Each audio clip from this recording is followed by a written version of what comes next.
Infantino atamani World Cup 10 zipigwe nje ya Qatar, ambapo rais wa shirikisho la soka duniani Gianni Infantino ameeleza kuwa kama ingekuwa maamuzi yake peke yake, basi angechagua michuano ya kombe la dunia misimu 10 ichezwe nchini Qatar. Hii inatokana na namna ambavyo nchi hiyo iliandaa mashindano yaliyopita ya michuano mikubwa duniani mwaka 2022, ambapo timu hii nchi iliweza kuandaa mashindano hayo kwa ukubwa, ambapo inaelezwa kwamba ni mashindano ambayo yaliandaliwa kwa gharama kubwa zaidi kuliko kombe la dunia lolote ambalo lishawahi kufanyika.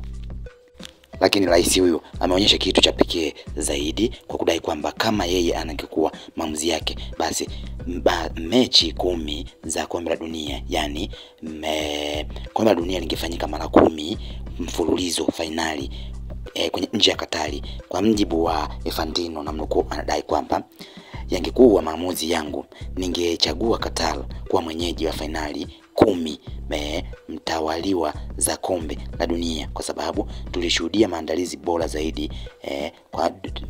kwa muda uliopita. Kwa mjibu wa Infantino, anadai kwamba mwaka 2022 mashindano hayo yaliweza kuandaliwa kwa ubora mkubwa sana, kwa kuwa kule Qatar kulikuwa na viwanja ambavyo ni vya muda, zilitengenezwa hoteli za muda mfupi, lakini vilitengenezwa kitu pekee ambacho kiliweza kuonesha utofauti ni pale walipotengeneza uwanja ambao ulikuwa unazungukwa na makontena matupu, na hivyo kudai kwamba finali hizo ambazo wengi walidai kwamba zilikuwa zimejaa rushwa